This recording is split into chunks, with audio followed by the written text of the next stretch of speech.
Good morning students. हम start करते हैं अपनी सोशियोलॉजी की नेक्स्ट क्लास। इसमें हमने कल स्टडी की थी सेकेंड यूनिट, जिसके अंदर हमने कल क्या क्या स्टडी किया था कि कैसे जो है वो व्यक्ति की विकास होता है और कैसे उसका वृद्धि होती है, यानी जो ह्यूमंस हैं कैसे कैसे उनकी वृद्धि हुई और कैसे कैसे उनका विकास हुआ।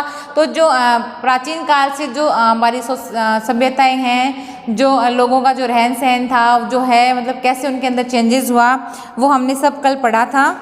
आज हम अपनी नेक्स्ट क्लास में पढ़ने वाले हैं कि विकास की विभिन्न अवस्थाओं पर पर्यावरण का प्रभाव, कि कैसे जो इन्वायरमेंट जो होता है वह हमारी जो डिफरेंट एज हैं या जो हमारी अवस्थाएं हैं उनको कैसे इफेक्ट करता है, कौन, इन्वायरमेंट। तो सबसे पहले हम बात करते हैं बाल्यावस्था, यानी इसको कहते हैं हम चाइल्डहुड, कि जो बाल्यावस्था है वो कितनी होती है, मतलब जन्म से लेकर के 12 ईयर तक की जो अवस्था होती है वो कहलाती है जैसे चाइल्डहुड या बाल्यावस्था। तो हम जानते हैं कि जैसे ही बच्चा जो है वो जन्म लेता है तो जन्म से लेकर के जैसे जैसे वो बड़ा होता जाता है, यानी कि जब तक वो 12 ईयर का होता है तो तुमने देखा होगा उसको पर्यावरण का है या तुम कह सकते हो इन्वायरमेंट का उसके ऊपर ज़्यादा प्रभाव पड़ता है।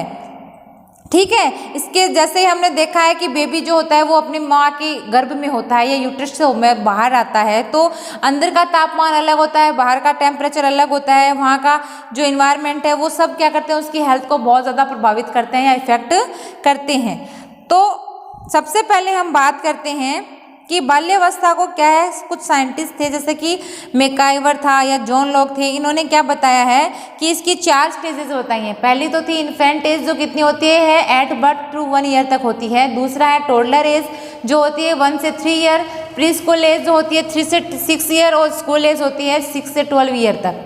ठीक है, फिर हमारी बात आती है किशोरावस्था की, यानी एडोलेसेंट एज जो होती है वो कहाँ से कहाँ तक होती है, 13 से लेके 19 ईयर तक के जो बच्चे होते हैं वो उसके अंदर आते हैं। फिर आता है अपना वयस्क अवस्था यानी अडल्ट एज कितनी होती है 20 to 6 ईयर तक होती है। और वृद्धावस्था यानी ओल्ड एज कौन सी होती है 60 to अबाउ जो होते हैं वो आते हैं ओल्ड एज के अंदर। ठीक है, अब हम देखते हैं कि कैसे कैसे कि जो एनवायरनमेंट है वो कैसे कैसे इन सभी एजेस के जो बच्चे हैं उनको प्रभावित करता है।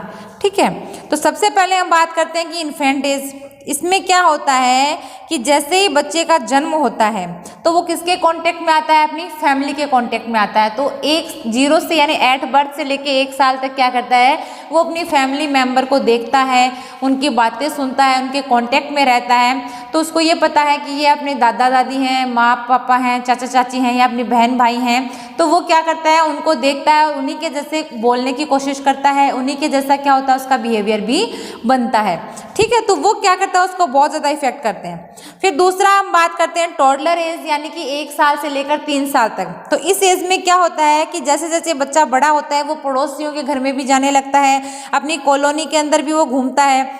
तो वहाँ पे क्या होता है कि जो कॉलोनी के जो बच्चे होते हैं उनके साथ में वो जैसे जैसे रहता है तो क्या होता है कि उन्हीं के जैसे बनने की कोशिश करता है ना भाई, उन्हीं की तरह बोलने की कोशिश करता है, उन्हीं की तरह मतलब गुस्सा वगैरह करना। अगर कोई बच्चा प्यार से बात करता है तो उसकी तरह वो प्यार से बात करता है। तो कहने का क्या मतलब हो गया कि वो वहाँ इन्वायरमेंट जो है वो उसको क्या कर रहा है, प्रभावित कर रहा है। फिर हम बात करते हैं प्री स्कूल एज यानी 3 to 6 ईयर, यानी जो बच्चे जो क्या करते हैं स्कूल जाने लग गए हैं। तो वहाँ पे क्या होता है कि जो बच्चा जो है अब फैमिली तथा जो पड़ोसी थे उनके साथ साथ में स्कूल के अंदर रहने वाले लोगों के कांटेक्ट में भी आने लगता है। तो वहाँ पे वो क्या सीखता है, अपने समाज के बारे में सीखता है, अपनी संस्कृति के बारे में सीखता है, अपने जो उसका धर्म क्या है, धर्म के बारे में सीखना, नैतिकता के बारे में सीखना। तो ये सारी चीज़ें क्या करती है उसके प्रभाव हेल्थ को बहुत ज़्यादा इफेक्ट करते हैं।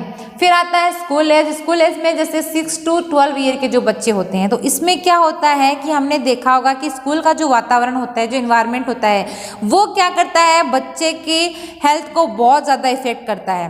क्यों? क्योंकि बच्चा जो है वो क्या करता है अपने दोस्तों के साथ एक ग्रुप में रहता है। इसके अलावा जैसे जो टीचर्स वगैरह होते हैं वो भी जैसे उसको पढ़ाते हैं तो उनका भी जो बिहेवियर होता है वो उसको क्या करता है बहुत ज़्यादा इफेक्ट करता है। तो वही बात है, अगर बच्चा अच्छी संगत में रहता है तो उसका बिहेवियर भी क्या रहता है, अच्छा रहता है। और अगर बच्चे का जो संगत उसकी जो होती है वो अगर गलत संगत है, यानी उसके जो फ्रेंड सर्कल है वो भी अच्छा नहीं है, बैड है, तो बच्चा भी क्या बनता है बिल्कुल उसी की तरह ही बनता है और उसका बिहेवियर भी बिल्कुल वैसा ही हो जाता है।